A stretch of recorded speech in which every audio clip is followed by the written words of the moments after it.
안녕하세요. 부북 리뷰입니다. 저는 부북 리뷰의 부북 퀸입니다. 북촌한가 커피와 부북 리뷰가 콜라보로 리뷰하게 되었습니다. 북촌한가 커피와 함께 저희 부북 리뷰 많은 성원 바랍니다. 오늘은 김홍도는 씨름도의 사람 손을 대체 왜 잘못 그린 걸까? 라는 제목으로 오주석의 한국의 미 특강을 리뷰해 보려고 합니다. 좋아요와 구독 감사드립니다. 큰 힘이 됩니다. 이 책은 2005년 지병으로 세상을 떠난 오주석 교수님의 책입니다. 굉장히 많이 팔렸고요. 지금도 많이 팔리고 있는 스테디셀러입니다. 저는 이 책을 읽으면서 우리 문화에 대한 자부심, 자긍심 같은 게 생겨나더라고요. 자연스럽게요. 우리 조상님들이 이런 대단한 안목이 있었구나 하면서 감탄하며 읽었습니다. 책은 강의록을 기본으로 한 것이기 때문에 글 자체가 구어체에 가깝습니다. 그런 면에서 가독성이 뛰어난 책이고요. 누구나 쉽게 읽을 수 있는 책이라는 생각이 듭니다. 저자 오주석 교수님은 어떻게 하면 우리 것을 우리에게 쉽게 알릴 수 있을까 고민을 많이 하신 걸로 아는데요. 그런 고민의 결과물로 구어체의 책을 만드신 게 아닌가 하고 생각해 봅니다. 구어체로 전달해야 더 쉽게 잘 전달되리라고 생각하셨던 것 같아요. 이 책은 총 2번에 나누어 리뷰할 예정입니다. 오늘은 그 첫 번째 시간이고요. 오늘은 4마디 정도를 나눌까 합니다. 모두 다 궁금해 하실만 하고 아하 하고 놀라면서 미소가 지어지는 내용입니다. 다룰 4마디의 제목은 이렇습니다. 우리 그림을 감상하는 방법, 씨름도의 구도, 씨름도에 쌍둥이가 있다, 씨름도의 뒤바뀐 손, 대체 왜? 그럼 내용을 보겠습니다. 첫 번째 마디입니다. 우리 그림을 감상하는 방법. 텍스트를 볼게요. 지금은 온통 가로쓰기 세상이기 때문에 지하철에 가서 광고판을 보더라도 일단 수단과 방법을 가리지 않고 뭐라 해서 재미있게 시각 디자인을 해놓고 사람들의 시선을 확 끌어당긴 다음에 마지막으로 그 회사의 상표를 붙이는데 어느 쪽에 붙입니까? 여기다 붙입니다. 강사 왼쪽 위에 구석을 가리킴. 대개 이곳에는 상표를 조그맣게 붙여놔도 조형 심리적으로 자연히 신경이 쓰이기 때문에 그 회사의 상표가 잘 기억됩니다. 연극을 하는 분들도 대개 왼쪽을 중요하게 생각해서 왕이라든지 주인공 같은 사람은 왼쪽 문으로 드나들게 하고 심부름꾼이나 아랫사람은 오른쪽 문을 사용하게 합니다. 저자의 이야기가 신선하게 느껴지지 않으세요? 우리는 현재 서구화된 사회에 살고 있어서 가로쓰기에 익숙해져 있습니다. 글을 쓸 때 상단 왼쪽에서 오른쪽으로 쓰죠. 지금 보고 계시는 이 화면도 상단 왼쪽에서 오른쪽으로 글을 쓰고 있죠. 그래서 심리적으로 왼쪽 상단이 중요하다고 느끼고 있습니다. 텍스트 계속 보겠습니다.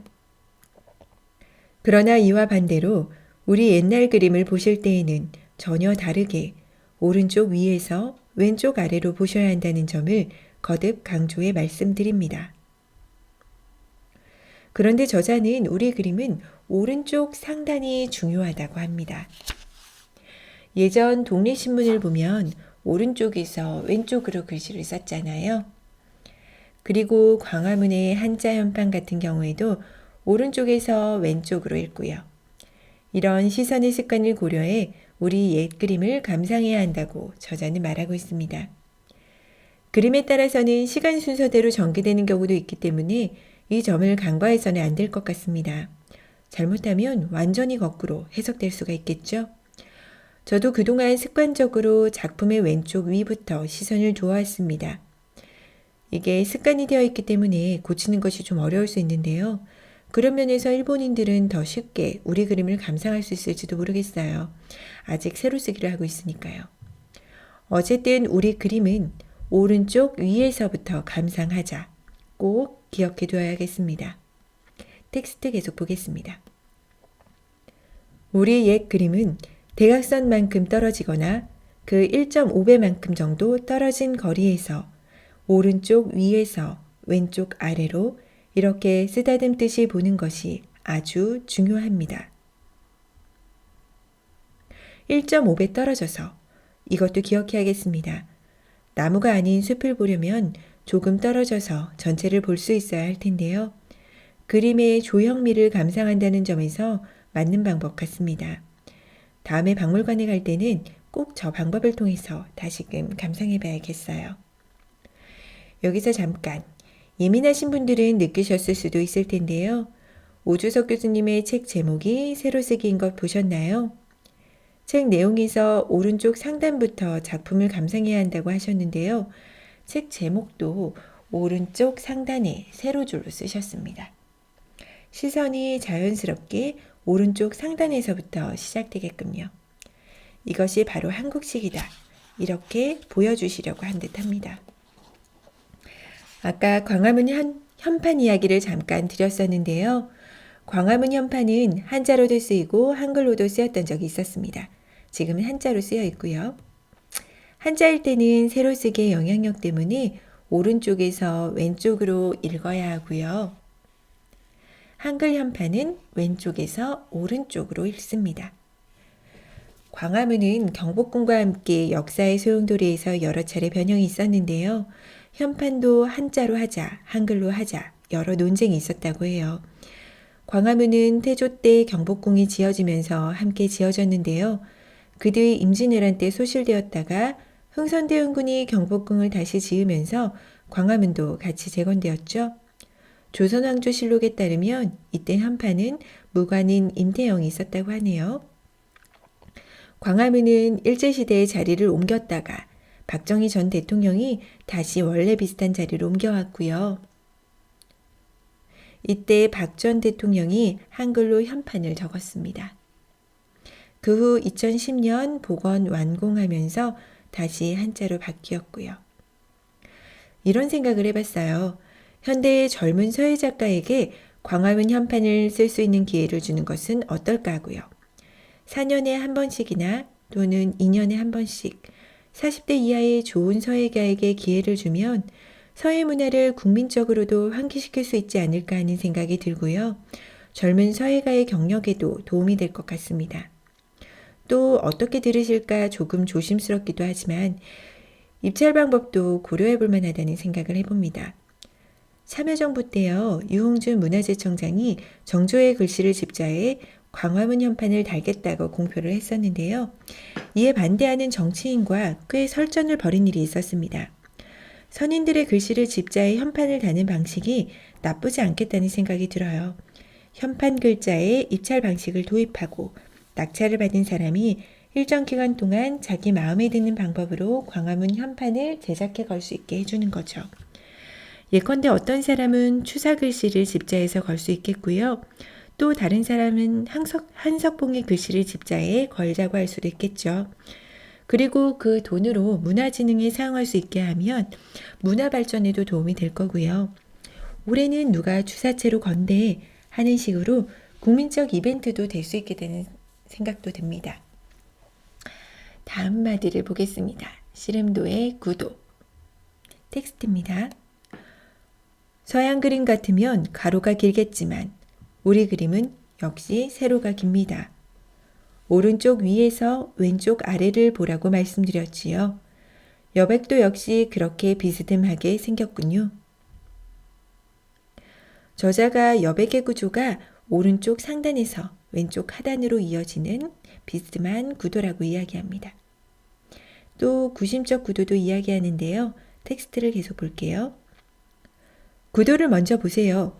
관중들이 모두 빙 둘러앉아 씨름하는 것을 열심히 들여다보는 구심적인 원형 구도입니다.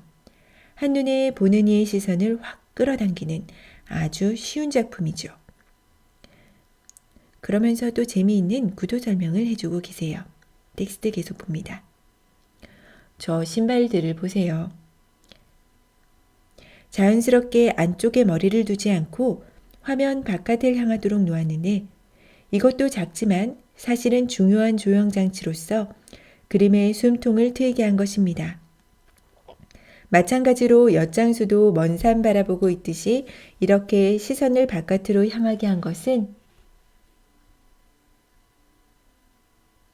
그림에 바람이 드나들도록 한 것입니다. 만약 여기에 엿장수 대신에 심판이 있었다면 어떻게 됐겠습니까? 심판이 있었다면 그 사람은 열심히 씨름꾼들을 바라보고 있었을 테고, 그렇게 되면 인물들이 모두 작품 중앙을 향하게 있어서 구도가 너무 구심적이고 답답한 것이 되어버리고 말았을 것입니다.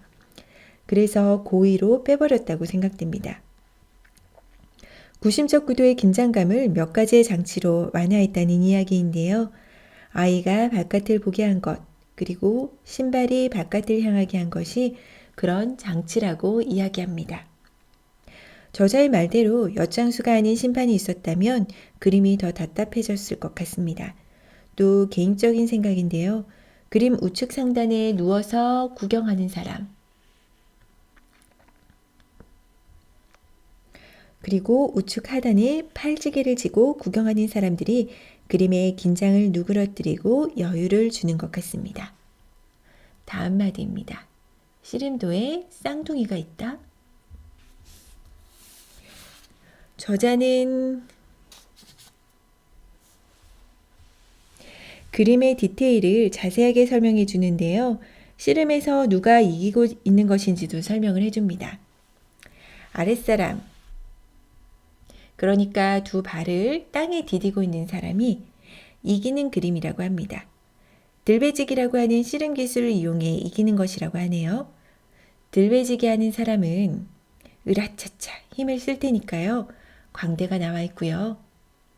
당하는 사람은 버티는 중일 테니 미간에 주름이 져 있다고 이야기합니다. 저자는 씨름도에 쌍둥이가 있다고 하는데요. 좌측 상단에 수염이 나 있고 갓을 벗고 있는 두 사람이 쌍둥이라고 이야기해요. 내용을 보겠습니다. 서로 꼭 닮은 것이 어쩐지 쌍둥이 같지 않습니까?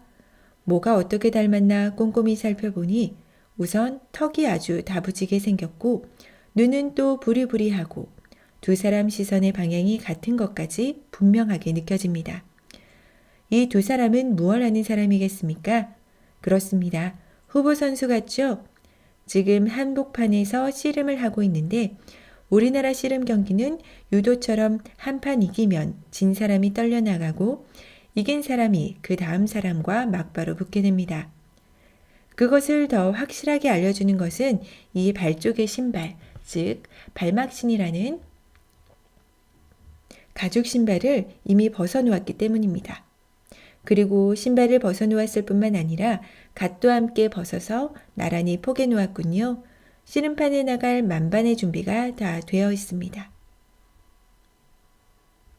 어릴 때부터 씨름도를 교과서에서 자주 봤고 익숙하다고 생각했지만 쌍둥이가 있을 거라고, 그것도 다음 차례를 기다리는 선수일 거라고는 생각하지 못했었네요. 재밌지 않나요? 그림을 빨리빨리 보기만 하고 천천히 살피고 감상하지는 못했다는 생각이 들었습니다. 다음 마디를 보겠습니다. 씨름도의 뒤바뀐 손, 대체 왜? 그런데 씨름도에는 손이 잘못 그려진 부분이 있다는 걸 아시나요? 우측 하단에 손을 뒤로 해 기댄 사람이 보이시죠? 그 사람의 오른손이 잘못 그려져 있습니다. 오른손이라면 엄지가 바깥쪽을 향해야 할 텐데 엄지가 안쪽을 향해 있죠? 왜 천재화가 김홍도가 이런 실수를 했을까요? 오주석 교수는 이렇게 쓰고 있습니다. 단원의 풍속화첩은 일반 서민용으로 빠르게 척척 그려낸 저가의 대량 생산 작품이 틀림없습니다. 그렇기 때문에 일반 대중들이 흥미를 느끼게끔 틀린 그림 찾기 같은 조형놀이를 슬그머니 껴넣은 것입니다. 그러니까 현대판 원리를 찾아라 라고 하는 것이죠. 원리를 찾아라 라고 하는 그림책 아시나요? 그 그림책을 펼치면 좌우 양폭을 모두 사용한 큰 그림이 가득 채워져 있는데요. 수백 명의 사람들을 그려놓았고 그 중에 있는 원리를 찾는 것이 목표인 책입니다. 그래서 그림책을 오래 쳐다보고 있어야 하죠. 저자 오주석은 김홍도가 이런 점을 노렸다고 적고 있는 것입니다. 실수가 아닌 의도라는 것이죠. 텍스트 계속 볼게요. 이것이 원래 25장으로 된 풍속화첩인데 다른 그림들을 보아도 작품 속에 종종 손이나 발이 뒤바뀌어 있는 것이 보입니다. 벼타작이라는 그림에는 머리 위로 볕단을 쳐들어올린 사람을 앞모습, 뒷모습으로 두 명 그렸는데 그 손 모양이 꼭 같습니다. 또 점심이란 작품 한가운데서 사발을 들고 밥 먹는 사람은 오른쪽 정강이에 왼발을 붙여놨죠. 그런데 훨씬 단순한 작품 입담배 썰기는 어떨까요? 오른편 위쪽 이 젊은이의 발 모양을 보세요. 들렸죠? 이렇게 간단한 그림에서도 소같이 메롱 하고 즐거워하는 화가의 얼굴이 보이지 않습니까?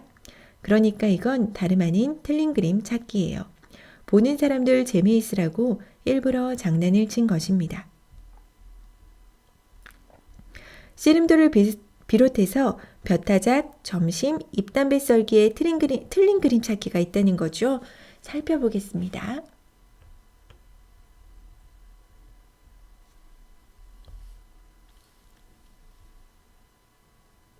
이 그림이 김홍도의 벼타작인데요. 여기 볕단을 쳐들어올린 두 사람이 보이시죠?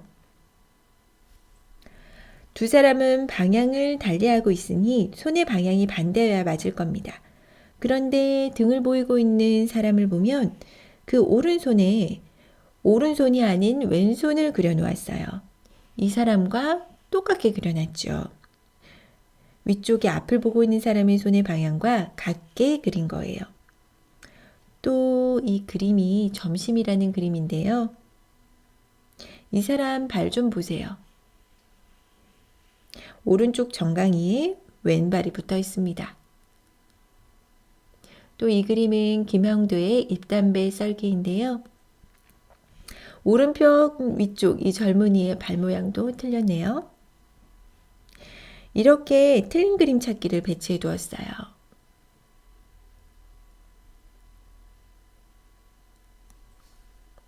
그러면서 동시에 틀린 그림이 있기에 오리지널리티를 확보해 둘 수 있었다고 합니다. 다시 텍스트를 보겠습니다. 네, 혹 틀린 그림 찾기가 아니라 진짜 실수였을 수도 있다고요. 그렇다면 해석은 완전히 달라지죠. 그 경우라면 이 그림은 절대 누군가가 복사한 그림이 아니라 원본이라고 우선 판단됩니다. 남의 그림을 옮겨 그린 경우는 잘못된 것을 알고 고칠 테니까요.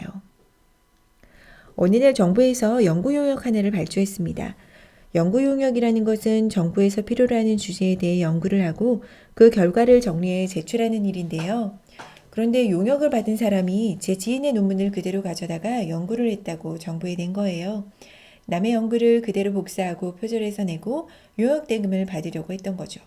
그런데 재미있는 것은 표절한 사람이 제 지인의 논문에 있는 오자와 탈자까지도 그대로 가져다가 냈다고 합니다. 오탈자까지 똑같으니 표절이 돼버린 거죠. 그래서 지인분은 이거 봐라, 오탈자도 똑같지 않느냐 해서 사과를 받아냈습니다. 오탈자가 오리지널리티의 증거가 된 거죠. 김홍도 상황과 꼭 같은 이야기는 아니지만 오탈자가 오히려 원본을 찾을 수 있는 증거가 되니 큰 맥락에서 비슷하다고 할 수 있겠죠. 이후로 제 지인분은 이제 오탈자가 있는 게 나아 라고 합니다. 오주석 교수님도 틀린 그림이 원본의 증거라고 말씀하시는 거죠. 하나만 더 볼게요. 씨름도의 삿바 위치를 한번 보시겠어요? 삿바는 지금은 오른쪽 다리에 걸어요. 이만기와 강호동 씨 씨름하던 때 사진인데요. 보면 삿바가 오른쪽 다리에 있죠. 하지만 김홍도의 그림에는 삿바가 왼쪽 다리에 있는 것 같네요. 이런 작은 부분들을 발견해내는 즐거움, 그것이 그림을 보는 즐거움 같습니다. 정리해 보겠습니다. 우선 우리 그림은 왼쪽 위에서 오른쪽 아래로 읽는다. 천재화가 김홍도는 그림에 틀린 그림 찾기를 넣어서 그림을 보면서 동시에 게임을 즐기게 했다. 씨름도, 담배 잎썰기, 타작도, 점심도에 틀린 그림을 넣어두었다. 이런 틀린 그림은 재미와 더불어 오리지널리티를 확인할 수 있게 했다. 이 정도가 되겠습니다. 구독과 좋아요 부탁드리고요. 오주석 교수님의 글을 인용하며 마치겠습니다. 감사합니다. 예술작품은 어려운 것이 아닙니다. 특별한 지식이 없어도 마음을 기울여 찬찬히 대하는 사람에게는 누구에게나 그 속내를 내보입니다.